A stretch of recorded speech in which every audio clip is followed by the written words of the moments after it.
Ipinasara ang isang resort sa Tanay Rizal na nasa isang protected area at watershed. Ang pagkasira po ng mga watershed ay isa sa mga tinitingnang sanhi ng matinding pagbaha sa Rizal. Balitang hatid ni John Consulta.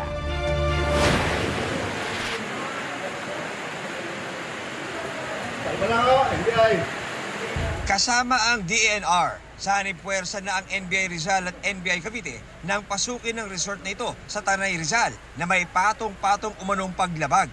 Huli sa akto habang umaandar pa ang mga heavy equipment na ito. At sa loob ng mahigit 5 hektaryang compound, tumambad ang napakaraming istruktura tulad ng cafeteria, mga kwarto, camping area, ATV track at coffee shop.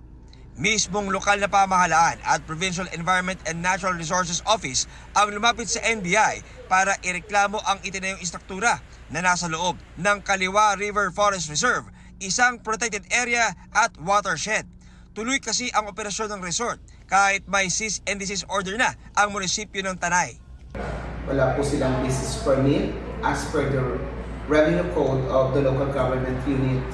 Nilibag rin po nila ang zoning ordinance ng LGU. Wala po silang building permit.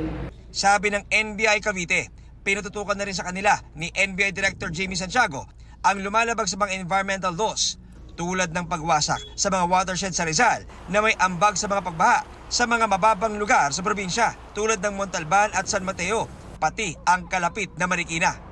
Ang mga watershed po ay isang natural na pananggalang sa mga mapaminsalang dulot ng tubig ulan. Dahil ito po ay siyang sumasahod initially ng tubig ulan. Kung wala na po yung mga puno sa ating mga watershed at mga protected areas, ay mas mapapabilis po ang pagragasa ng tubig ulan pababa sa mga low-lying areas. At ito ay magkukos ng massive flooding tulad ng nangyari na po sa Marikina at sa Metro Manila.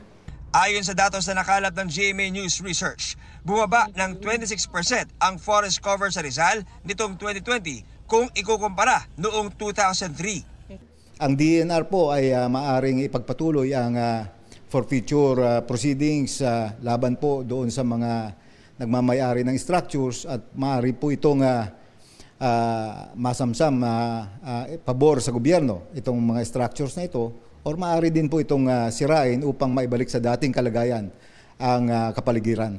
Ipinasara na ng Tanay ang naturang resort habang arestado ang 2 cashier at 2 backhoe operator.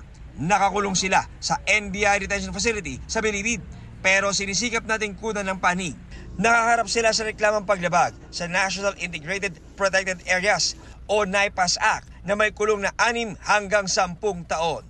John Consulta, nagbabalita para sa GMA Integrated News.